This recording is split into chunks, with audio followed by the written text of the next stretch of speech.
Hi guys, आप सभी का स्वागत करते हैं हम इस वीडियो में। चलिए, आज हम लोग यूएनओ के बारे में यानी संयुक्त राष्ट्र संघ के बारे में वह सभी क्वेश्चन पढ़ेंगे जो क्वेश्चन एग्जाम में आते हैं। इसके बारे में कुछ फैक्ट जानेंगे। यदि आप सभी आदमी को यह वीडियो बढ़िया लगे तो प्लीज़ कमेंट करना मत भूलिएगा और शेयर तो पक्का पक्का कीजिएगा दोस्त अपने दोस्तों के पास। आप लोग सभी आदमी कम से कम अपने 2-3 दोस्त के पास शेयर पक्का कीजिए। आपका 2-3 दोस्त के पास शेयर करना यह काफ़ी हो जाएगा। तो चलिएगा, सबसे पहला फैक्ट संयुक्त राष्ट्र संघ का ध्यान रखना है दोस्त कि यूएनओ का फुल फॉर्म क्या होता है। तो दोस्त याद रखिएगा सब आदमी कि यूएनओ का फुल फॉर्म होता है united nation organisation. United nation organisation. सबसे पहला फैक्ट, अगर आपसे क्वेश्चन पूछता है कि संयुक्त राष्ट्र संघ में यूएनओ का फुल फॉर्म क्या होगा तो united nation organisation. Second fact, इससे क्वेश्चन पूछता है कि संयुक्त राष्ट्र संघ दिवस कब मनाया जाता है। यूएनओ दिवस कब मनाया जाता है दोस्त, तो यह ध्यान रखना है कि यूएनओ दिवस 24 अक्टूबर को मनाया जाता है। अगर यह क्वेश्चन आप लोग से एग्जाम में आए तो पक्का पक्का एकदम बना करके आना है। यूएनओ दिवस कब मनाया जाता है दोस्त, 24 अक्टूबर को मनाया जाता है। तीसरा फैक्ट, संयुक्त राष्ट्र संघ में हिंदी में भाषण देने वाले प्रथम व्यक्ति कौन थे। हिंदी में भाषण देने वाले संयुक्त राष्ट्र संघ में हिंदी में भाषण देने वाले प्रथम व्यक्ति कौन है। तो दोस्त याद रखना है कि सबसे प्रथम व्यक्ति हिंदी में थे जो भाषण दिए थे वह अटल बिहारी वाजपेयी थे पार्टनर साहब। अटल बिहारी वाजपेयी थे जो हिंदी में भाषण दिए थे। यह आपका तीसरा क्वेश्चन एग्जाम में आता है, यह बहुत ही आता है क्वेश्चन। चौथा फैक्ट आपसे पूछ सकता है कि संयुक्त राष्ट्र संघ की स्थापना किस वर्ष में हुई थी। तो संयुक्त राष्ट्र संघ की स्थापना 1945 में हुई थी, आप भूलिएगा मत। 1945 में और 24 अक्टूबर को ही हुई थी, इसीलिए पार्टनर साहब संयुक्त राष्ट्र दिवस 24 अक्टूबर को मनाया जाता है। तो 1945 में 24 अक्टूबर को संयुक्त राष्ट्र संघ की स्थापना हुई थी, इसीलिए 24 अक्टूबर को प्रत्येक साल यूएनओ दिवस मनाया जाता है। तो अगला क्वेश्चन, संयुक्त राष्ट्र ध्वज के पृष्ठभूमि। पांचवा फैक्ट ध्यान देना है, संयुक्त राष्ट्र ध्वज में जो पृष्ठभूमि होता है, पृष्ठभूमि यानी कि नीचे वाला पार्टनर साहब जो सतह होता है वह श्वेत रंग में होता है। जो नीचे वाला सतह होता है संयुक्त राष्ट्र संघ के ध्वज में, जो संयुक्त राष्ट्र संघ के ध्वज में नीचे वाला सतह होता है वह श्वेत रंग में होता है। इस बात को भूलिएगा मत, जो नीचे वाला सतह होता है उस श्वेत रंग में होता है दोस्त। और आगे ध्यान देना है, और उसके ऊपर जैतून की दो ऊपर पत्ती की ओर खुली हुई शाखाएं, अब बीच में विश्व का मानचित्र, हल्की नीली पृष्ठभूमि होती है। देखिए नीचे पृष्ठभूमि पे होगा श्वेत रंग, इसके ऊपर जो होता है वह जैतून की दो पार्टनर साहब खुली हुई शाखाएं होती है। जैतून की दो ऊपर की ओर खुली हुई शाखाएं होंगी, दो ऊपर की ओर खुली हुई शाखाएं होती है और उसी शाखाओं के अंदर पार्टनर साहब विश्व का मानचित्र होगा। उसी शाखाओं के अंदर विश्व का मानचित्र होगा, यह भी मत भूलिएगा। और किस कलर में होगा, यहाँ पे क्वेश्चन ही पूछ चुका है एग्जाम, उसका पृष्ठभूमि नीला होगा, इस बात को नहीं भूलना है। देखिए सबसे जो नीचे का पृष्ठभूमि है वह तो आपका सफ़ेद होगा ही होगा, बीच वाला पृष्ठभूमि नीला होगा, बीच में जैतून की दो ऊपर की ओर खोली हुई शाखाएं होंगी, उनके बीच में विश्व का मानचित्र होगा। यह बहुत ही इम्पोर्टेंट है। इसका छठवां फैक्ट, यह बहुत और भी इम्पोर्टेंट है कि संयुक्त राष्ट्र संघ का जो ध्वज है, पुनः हम ध्वज के बारे में आपको बोल देते हैं कि ध्वज का जो निचला सतह है वह श्वेत रंग का है, उसके बीच में जैतून की दो ऊपर की ओर खुली हुई शाखाएं होती हैं जिनके बीच में विश्व के मानचित्र हैं और उसका पार्टनर साहब पृष्ठभूमि नीला है। तो क्वेश्चन यह पूछेगा आप लोगों से कि बता दीजिए संयुक्त राष्ट्र संघ का जो ध्वज है उसको कब अंगीकृत किया गया, मतलब कब उसको इम्प्लीमेंट किया गया, उसका ध्वज को पार्टनर साहब कब मान्यता मिला, उसका ध्वज कब माना गया। यह ख्याल रहे में संयुक्त राष्ट्र संघ के इस ध्वज को 1947 ईस्वी में माना गया था। संयुक्त राष्ट्र संघ का जो ध्वज है, झंडा है, वह 1947 में अपनाया गया था। तो चलिए अगला फैक्ट जो बहुत ही इम्पोर्टेंट है, 7वां फैक्ट सब लोग ध्यान रखना है। संयुक्त राष्ट्र संघ की अधिउमत भाषाएं, अधिउमत भाषाएं कौन है? संयुक्त राष्ट्र संघ की अधिउमत भाषाएं कौन है? तो सबसे इम्पोर्टेंट बात है, ध्यान रखिएगा कि संयुक्त राष्ट्र संघ में अधिउमत भाषाएं पार्टनर साहब 6 भाषाएं हैं। संयुक्त राष्ट्र संघ में अधिउमत जो भाषाएं हैं वह 6 भाषाएं हैं, जिनमें आपका है, ध्यान देना है, अंग्रेजी, जिसमें आपका फर्स्ट भाषा अंग्रेजी है दोस्त। अगला भाषा आपका फ्रेंच है, यह भी इम्पोर्टेंट है। अगला भाषा आपका चीनी है, यह भी इम्पोर्टेंट है। इसमें अगला भाषा अरबी है दोस्त। उसके बाद रूसी है और उसके बाद स्पेनिश है। यही जो 6 लैंग्वेज है, यही 6 लैंग्वेज उसके अधिउमत भाषाएं में आती हैं। अंग्रेजी, फ्रेंच, चीनी, अरबी, रूसी और स्पेनिश। इसमें और भी इम्पोर्टेंट बात है, यह ख्याल रखना है सब आदमी को कि इसका कार्यकारी लैंग्वेज कौन है। संयुक्त राष्ट्र संघ का कार्यकारी लैंग्वेज कौन है? तो अंग्रेजी और फ्रेंच। संयुक्त राष्ट्र संघ का कार्यकारी लैंग्वेज कौन है? तो अंग्रेजी और फ्रेंच। अधिउमत भाषाएं 6 गो हैं, अंग्रेजी, फ्रेंच, चीनी, अरबी, रूसी, स्पेनिश। अंग्रेजी, फ्रेंच, चीनी, अरबी, रूसी, स्पेनिश, लेकिन उसमें कार्यकारी लैंग्वेज 2 गो है, वह है अंग्रेजी और फ्रेंच। तो चलिए संयुक्त राष्ट्र संघ के बारे में आपको हम जो फैक्ट बता रहे हैं, आप यह सब फैक्ट को याद रखिएगा और पक्का कमेंट कीजिएगा भाई साहब कि यह सब वीडियो से आप सभी आदमी का प्रैक्टिस हो रहा है कि नहीं हो रहा है। 8वां फैक्ट, संयुक्त राष्ट्र संघ का मुख्यालय कहाँ है? यूएनओ का मुख्यालय, head quarter, HQ, head quarter कहाँ है दोस्त? तो ध्यान रखना है कि यूएनओ का हेड क्वार्टर न्यूयॉर्क में है। यूएनओ का मुख्यालय कहाँ है? तो यूएनओ का मुख्यालय न्यूयॉर्क में है। यह आपका 8वां फैक्ट था, भूलना नहीं है। यूएनओ का मुख्यालय कहाँ है? तो न्यूयॉर्क में है। अगला क्वेश्चन, संयुक्त राष्ट्र संघ के वर्तमान महासचिव, यूएनओ का जो वर्तमान है पार्टनर साहब, प्रजेंट में सचिव कौन है? प्रजेंट में महासचिव कौन है यूएनओ का? तो ध्यान रखना है, एंटोनियो गुटरेसो। एंटोनियो गुटरेसो पार्टनर साहब अभी वर्तमान में है, जो पुर्तगाल के रहने वाले हैं, जो पुर्तगाल के हैं पार्टनर साहब, इनका मूल निवास पुर्तगाल है। एंटोनियो गुटरेस वर्तमान में महासचिव हैं, यह भी आपसे क्वेश्चन पूछा जा सकता है। अगला क्वेश्चन, इसका 10वां फैक्ट याद रखिएगा कि वर्तमान में संयुक्त राष्ट्र संघ के सदस्य राष्ट्रों की कुल संख्या कितनी है? टोटल संख्या, टोटल नंबर कितना है दोस्त? ध्यान रखना है, संयुक्त राष्ट्र संघ में तो 193 सदस्य अभी देश हैं जो संयुक्त राष्ट्र संघ में सदस्य देश हैं। अगला क्वेश्चन, सबसे इम्पोर्टेंट बात, यह क्वेश्चन आप लोग एग्जाम में पक्का आएगा, इस क्वेश्चन को भी यही समझना है, बहुत इंपॉर्टेंट है, बहुत इंपॉर्टेंट पे फैक्ट है। कहता है, लैंगिक समानता और महिला सशक्तिकरण के लिए संयुक्त राष्ट्र संघ के तहत एक नए निकाय का गठन किस नाम से किया गया है? देखिए किस चीज के लिए हम यहाँ लिख देते हैं, लैंगिक समानता, लैंगिक समानता एवं महिला सशक्तिकरण, लैंगिक समानता एवं महिला सशक्तिकरण, लैंगिक समानता और महिला सशक्तिकरण के लिए संयुक्त राष्ट्र संघ के तहत एक नया निकाय बनाया गया है।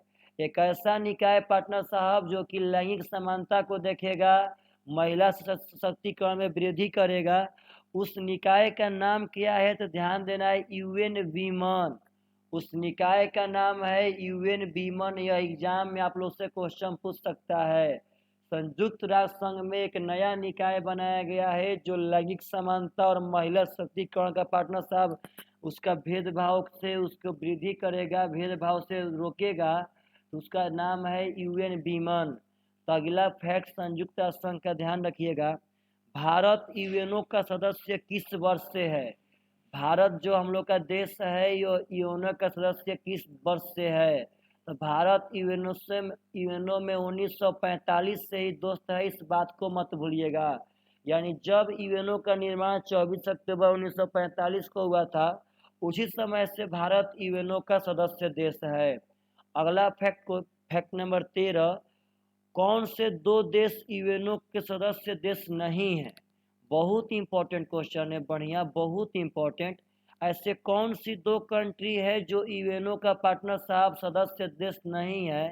तो अब पहला कंट्री है वेटिकन सिटी और दूसरा कंट्री है ताइवान। यह ध्यान रखना है दोस्त कि यूएनओ में 2 यह देश वेटिकन सिटी और जो ताइवान है यह आपका यूएनओ का सदस्य देश नहीं है। वेटिकन सिटी और ताइवान यूएनओ का सदस्य देश नहीं है। अगला फैक्ट नंबर 14, संयुक्त राष्ट्र महासभा की प्रथम महिला अध्यक्ष कौन थी? संयुक्त राष्ट्र महासभा की प्रथम महिला अध्यक्ष, महासभा की प्रथम महिला अध्यक्ष कौन थी संयुक्त राष्ट्र संघ में? तो ध्यान देना है पार्टनर साहब, विजय लक्ष्मी पंडित। विजय लक्ष्मी पंडित उनका नाम था, जो संयुक्त राष्ट्र संघ में प्रथम महिला अध्यक्ष थी, विजय लक्ष्मी पंडित। श्रीमती विजय लक्ष्मी पंडित पार्टनर साहब संयुक्त राष्ट्र संघ में प्रथम महिला अध्यक्ष थे। देखिए तो फैक्ट कितने हो गए? फैक्ट हो गए 14 को।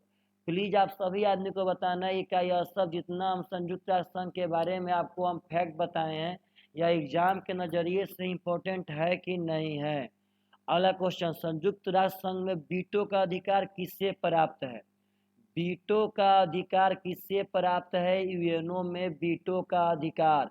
तो दोस्त आप सभी आदमी याद रखिएगा कि वीटो का अधिकार संयुक्त राष्ट्र संघ के अस्थायी सदस्य को मालूम है। संयुक्त राष्ट्र संघ के अस्थायी सदस्य को मालूम पावर, वीटो का पावर पार्टनर साहब मिला हुआ है अस्थायी सदस्य को। अब इम्पोर्टेंट बात है कि अस्थायी सदस्य में कितने सदस्य होते हैं? तो अस्थायी सदस्य में वहाँ 5 सदस्य हैं। अस्थायी सदस्य में आपका 5 सदस्य हैं, इस बात को मत भूलिएगा। वह कौन कौन से सदस्य है? तो सबसे पहला दोस्त यूएसए है, अमेरिका, ध्यान रखना है।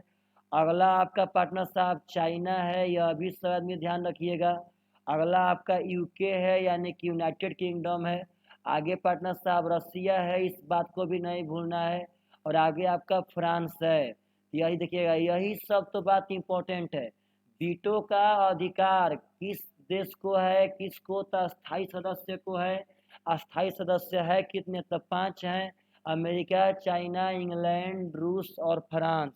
अमेरिका, चाइना, इंग्लैंड, रूस और फ्रांस। चलिए देखिए ध्यान से, अगर आपसे क्वेश्चन पूछे, मान लेते हैं फैक्ट नंबर 16 कि क्वेश्चन पूछता है आप लोगों से कि संयुक्त राष्ट्र संघ में वीटो का अर्थ क्या होता है? वीटो का अर्थ, यह भी क्वेश्चन एग्जाम में बहुत बार आ चुका है। वीटो का अगर अर्थ पूछेगा पार्टनर साहब, what is meaning of veto, veto का अर्थ क्या है? तो ध्यान रखना है कि वीटो का अर्थ है मैं मना करता हूँ। वीटो का अर्थ है मैं मना करता हूँ। मैं मना करता हूँ यानी निषेधात्मक वोट, यानी निषेधात्मक वोट। निषेधात्मक वोट पार्टनर साहब वीटो कहलाएगा। यह बहुत ही इम्पोर्टेंट डाटा है, बहुत ही इम्पोर्टेंट। कोई पूछे कि वीटो, तो वीटो का पावर है 5 देश के पास जो अस्थायी सदस्य हैं, अमेरिका, इंग्लैंड, रसिया, फ्रांस और चाइना। वीटो का अर्थ क्या होता है? तो मैं मना करता हूँ यानी निषेधात्मक वोट। फैक्ट नंबर 17 दोस्त याद रखना है सब आदमी को कि एकदम बढ़िया से कि संयुक्त राष्ट्र संघ की स्थापना का मुख्य उद्देश्य क्या था? मुख्य उद्देश्य क्या था कि संयुक्त राष्ट्र संघ का स्थापना 24 अक्टूबर 1945 में किया गया। तो मुख्य इसका उद्देश्य था अंतर्राष्ट्रीय शांति और सुरक्षा बनाए रखना। अंतर्राष्ट्रीय शांति और सुरक्षा बनाए रखना। अंतर्राष्ट्रीय शांति और सुरक्षा बनाए रखना संयुक्त राष्ट्र संघ का मुख्य उद्देश्य था, सुरक्षा बनाए रखना। यह भी क्वेश्चन एग्जाम में पूछ सकता है कि आखिर 1945 में 24 अक्टूबर को यूएनओ का निर्माण न्यूयॉर्क में इसका मुख्यालय है क्यों किया गया दोस्त? तो ध्यान रखना है कि इसका निर्माण किया गया था ताकि अंतर्राष्ट्रीय स्तर पर शांति बना रहे, सुरक्षा पार्टनर साहब बना रहे, इस बात को ख्याल रखिएगा। चलिए fact number next 18 number fact, अंतर्राष्ट्रीय न्यायालय कहाँ स्थित है? अंतर्राष्ट्रीय न्यायालय कहाँ स्थित है? यह भी क्वेश्चन एग्जाम के पॉइंट ऑफ व्यू से बहुत बार पूछा गया है। अंतर्राष्ट्रीय न्यायालय कहाँ स्थित है दोस्त? याद रखना यह हेग में है और हेग कहाँ है तो नीदरलैंड में है। हेग कहाँ है दोस्त साहब तो नीदरलैंड में, इस बात को मत भूलिएगा। तो अंतर्राष्ट्रीय न्यायालय इंटरनेशनल पार्टनर साहब न्यायालय का इंटरनेशनल कोर्ट का मुख्यालय हेग में है, और हेग कहाँ है तो वह नीदरलैंड में है। चलिए अगला क्वेश्चन तो बहुत इंपॉर्टेंट फैक्ट है, फैक्ट नंबर 19 पार्टनर साहब ध्यान रखना है। संयुक्त राष्ट्र संघ की लाइब्रेरी किस नाम से जानी जाती है? यूएनओ का जो लाइब्रेरी है वह किस नाम से जानी जाती है? जो यूएनओ का लाइब्रेरी है किस नाम से जानी जाती है? तो दोस्त याद रखना है कि यूएनओ का लाइब्रेरी हैमरसोल्ड के नाम से जानी जाती है। यूएनओ का जो लाइब्रेरी है वह हैमरसोल्ड लाइब्रेरी के नाम से जानी जाती है। यह भी क्वेश्चन एग्जाम के पॉइंट ऑफ व्यू से बहुत बढ़िया है कि जो यूएनओ का लाइब्रेरी है वह किस नाम से जाना जाता है, तो पार्टनर साहब हैमरसोल्ड लाइब्रेरी के नाम से। अगला क्वेश्चन, संयुक्त राष्ट्र घोषणा पत्र की मूल प्रति कहाँ सुरक्षित रखी गई है? संयुक्त राष्ट्र संघ का जो घोषणा का पत्र है उसका मूल प्रति कहाँ सुरक्षित रखा गया है? जो उसका पार्टनर साहब ओरिजिनल पार्टनर साहब डॉक्यूमेंट है, जो उसका ओरिजिनल मूल प्रति है वह कहाँ रखा गया है संयुक्त राष्ट्र संघ का? यह ध्यान रखिएगा कि यूएसए अमेरिका के राष्ट्रीय पुरेलेखागार में, अमेरिका के राष्ट्रीय पुरेलेखागार में, पुरालेखगार में, लेखगार में अमेरिका के राष्ट्रीय पुरालेखगार में जो घोषणा पत्र है उसका मूल प्रति रखी गई है बचा करके। यह भी क्वेश्चन एग्जाम के पॉइंट ऑफ व्यू से बहुत ज़बरदस्त है। यह सब देखिए, प्लीज़ मेरे भाई आप विश्वास मानिए, यदि आपको वीडियो बढ़िया लग रहा हो तो आप शेयर करना मत भूलिए। जितने हो सके उतना शेयर कीजिए मेरे भाई साहब, बहुत ज़रूरी है शेयर करना।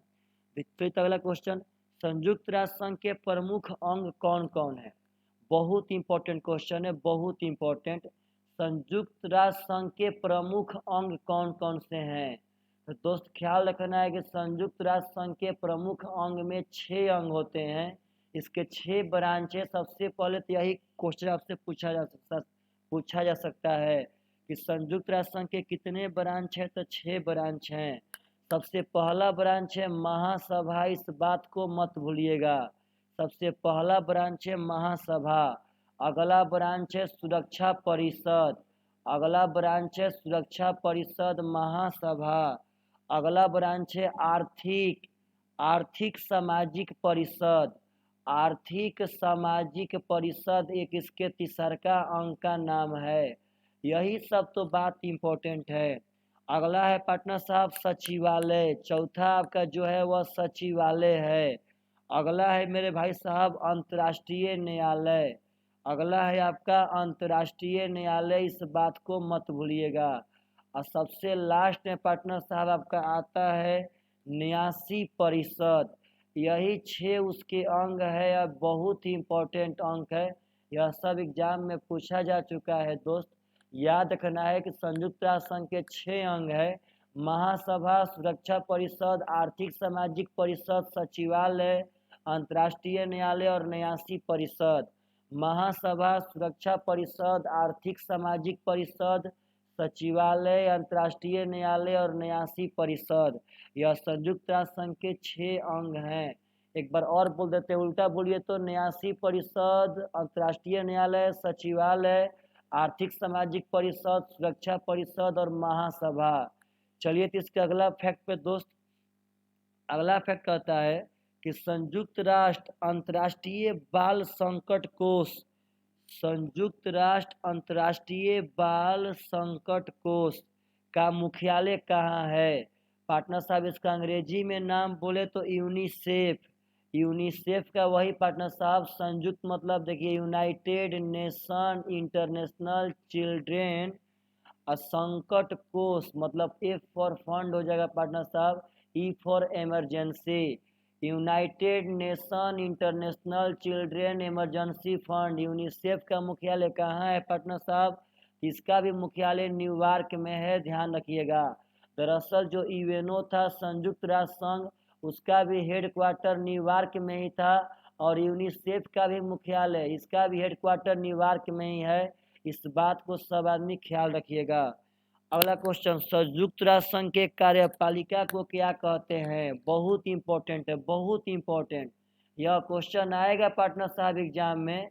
संयुक्त राष्ट्र संघ में जो कार्यपालिका होती है, जैसे कि हम लोग के भारत देश में कार्यपालिका का प्रधान प्रधानमंत्री होता है, कार्यपालिका का प्रधान पार्टनर साहब पीएम होते हैं, और न्यायपालिका का प्रधान हम लोग का राष्ट्रपति होता है।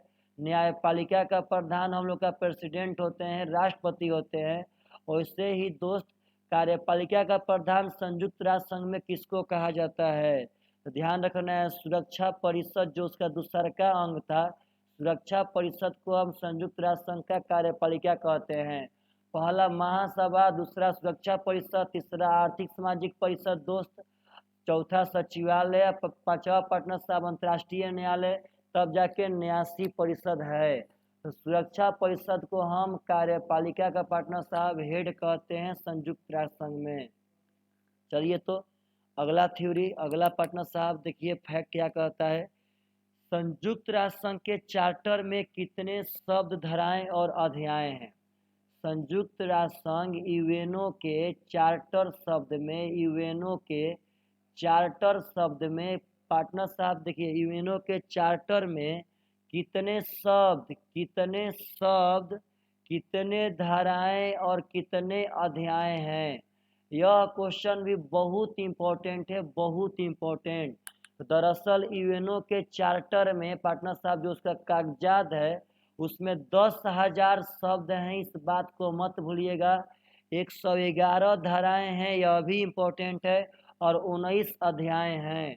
संयुक्त राष्ट्र संघ के चार्टर में 10,000 शब्द, 111 धाराएं और 19 अध्याय हैं, इस बात को ख्याल रखना है। 10,000 शब्द, 111 धाराएं और 19 अध्याय हैं यूएनओ के चार्टर में। देखिए तो अगला फैक्ट, संयुक्त राष्ट्र का मुख्यालय हेतु भूमि किसने दान में दी थी? सबसे पहले आपको बता दें कि यूएनओ का मुख्यालय कहाँ है, हेड क्वार्टर कहाँ है दोस्त? इसका हेड क्वार्टर न्यूयॉर्क में है। यह क्वेश्चन पूछा गया है कि जो न्यूयॉर्क में हेड क्वार्टर है, उस हेड क्वार्टर को बनाने के लिए कौन जमीन में दान दिया था, कौन जमीन दान दिया था? तो दोस्त याद रखिएगा कि वह जमीन मतलब दान में देने वाले थे John D Rockefeller. John D Rockefeller नाम के पार्टनर साहब अमेरिकी नागरिक, जो कि जमीन दान में दिए थे ताकि यूएनओ का हेड क्वार्टर न्यूयॉर्क में बनाया जा सके। जॉन डी रॉकफेलर ने जमीन दान में दी थी ताकि जो यूएनओ का हेड क्वार्टर है वह न्यूयॉर्क में बनाया जा सके। अगला क्वेश्चन बहुत इंपॉर्टेंट है। देखिए यूएनओ का स्थापना कब हुआ? तो 24 अक्टूबर 1945। पार्टनर साहब इसका जो झंडा था आप लोग भूल गए हैं, उस झंडा के नीचे में श्वेत रंग था, बीच में जैतून की 2 पत्तियां थी, उसके बीच में विश्व का मानचित्र था, बीच में पार्टनर साहब ब्लू रंग था। झंडा को 1947 में मतलब अंगीकृत किया गया था। उसके बाद ध्यान रखना है कि यूएनओ का हेड क्वार्टर न्यूयॉर्क में बनाने के लिए जमीन दान में दिए थे जॉन डी रॉकफेलर ने। अब यह कहता है कि यूएनओ आखिर बनकर कब तैयार हुआ था? यूएनओ बनकर कब तैयार हुआ था दोस्त? तो यह भी बहुत इंपॉर्टेंट क्वेश्चन है। ख्याल रखना है कि यूएनओ जो है दोस्त वह 1952 ईस्वी में बनकर तैयार हुआ था। जो आपका यूएनओ है वह 1952 में बनकर तैयार हुआ था, इस बात को मत भूलिएगा। चलिए अगला क्वेश्चन, तो संयुक्त राष्ट्र संघ का मुख्य प्रशासनिक अधिकारी कौन होता है? मुख्य प्रशासनिक अधिकारी, मुख्य प्रशासनिक अधिकारी कौन होता है? मतलब पार्टनर साहब जो कानून वानून होता है उसका मेन ऑफिसर कौन है संयुक्त राष्ट्र संघ में? तो वह होता है महासचिव। देखिए कार्यपालिका का प्रधान कौन था? तो सुरक्षा परिषद। कार्यपालिका का प्रधान कौन था? तो सुरक्षा परिषद। अंग उसके कितने थे? 6 थे अंग। महासचिव, सुरक्षा परिषद, आर्थिक सामाजिक परिषद, सचिवालय, अंतर्राष्ट्रीय न्यायालय और न्यासी परिषद। सुरक्षा परिषद कार्यपालिका का प्रधान होता है और मुख्य प्रशासनिक अधिकारी होता है महासचिव। महासचिव को हम मेन प्रशासनिक अधिकारी कहते हैं दोस्त, सब आदमी याद रखिएगा। चलिए तो अगला क्वेश्चन, महासचिव का कार्यकाल कितने वर्ष का होता है, यह भी इम्पोर्टेंट है। महासचिव का जो कार्यकाल होता है वह कितने साल तक का होता है, यह भी इम्पोर्टेंट है। तो ध्यान रखना है कि महासचिव का कार्यकाल 5 साल तक का होता है। संयुक्त राष्ट्र संघ की प्रमुख व्यवस्थापिका का नाम बताएं।